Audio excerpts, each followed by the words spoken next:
श्रीमद् भागवत महात्म्य का दूसरा अध्याय नारद जी को भक्ति का बोध कराना और भक्ति के दुख छुड़ाने वास्ते किसी साधु को ढूंढना।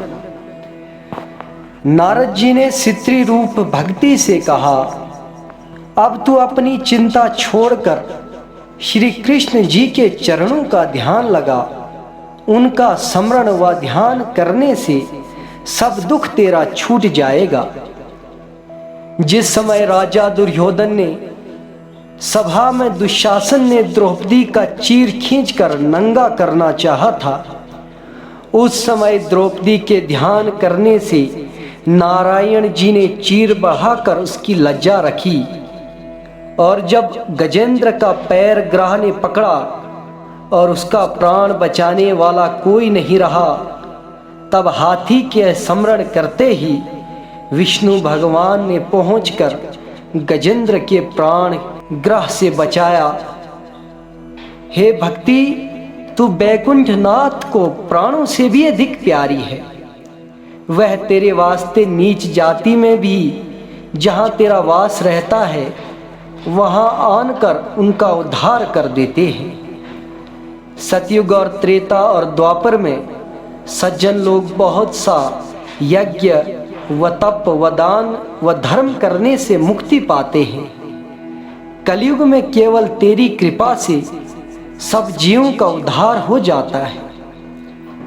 ज्ञान व वैराग्य को कोई नहीं पूछता, इसलिए तेरा दुख छुड़ाने वास्ते बहुत अच्छा उपाय करके जगत में तेरी महिमा प्रकट कर देता हूँ।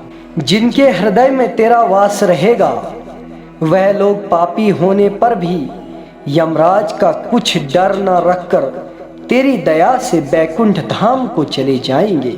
जो परमेश्वर का दर्शन ज्ञान, यज्ञ और तप या व्रत से जल्दी प्राप्त नहीं होता है, वह भक्ति करने से सहज में मिलता है।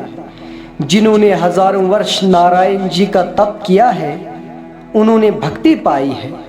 परमेश्वर बहुत प्रसन्न होने से अपनी भक्ति देते हैं, इसलिए बैकुंठ नाथ ने सब बातों पर भक्ति को श्रेष्ठ रखा है। यह बात सुनकर भक्ति ने कहा, हे नारद जी, तुम धन्य हो।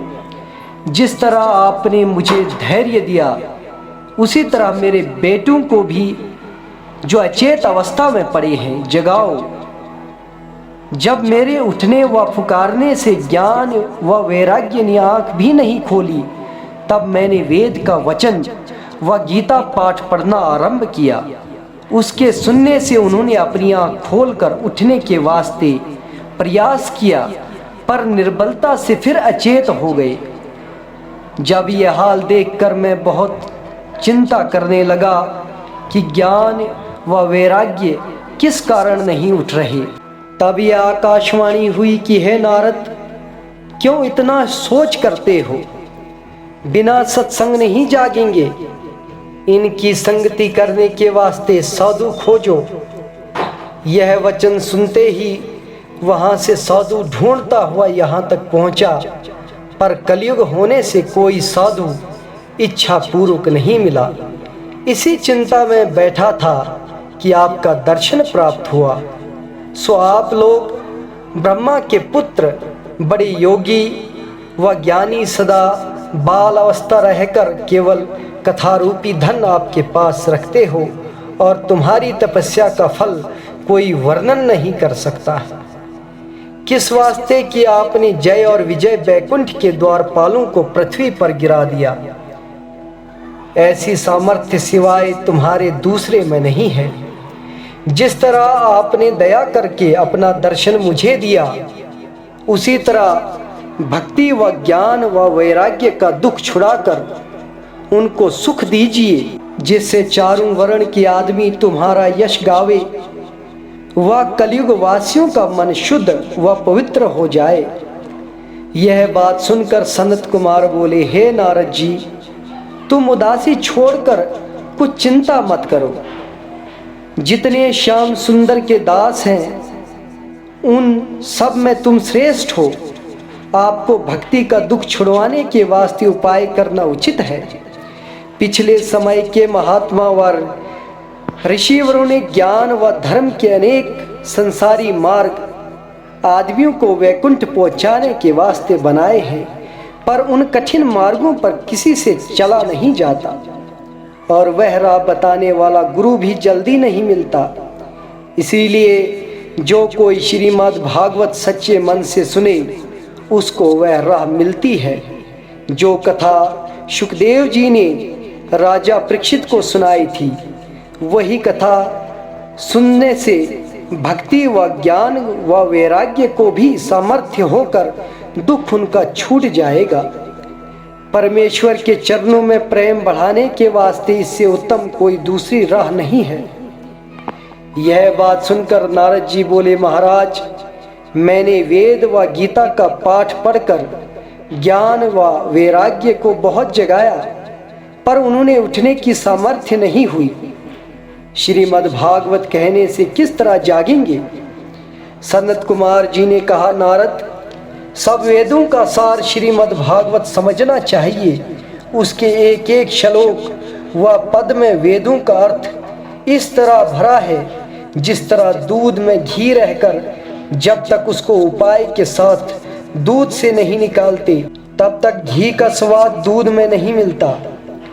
उसी तरह सब वेदों व पुराणों को व्यास जी ने मंथन करके उनका तत्व श्रीमद् भागवत में लिखा है। और नारद जी, तुम जानबूझकर क्यों भूलते हो?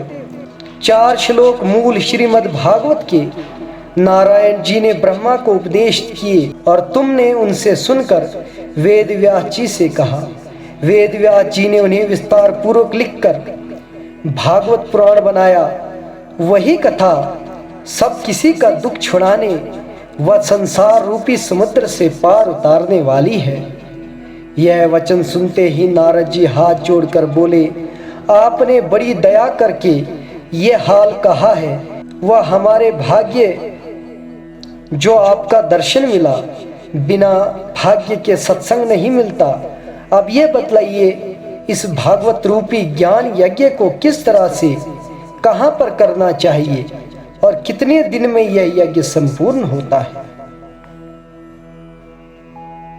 अगला 3रा अध्याय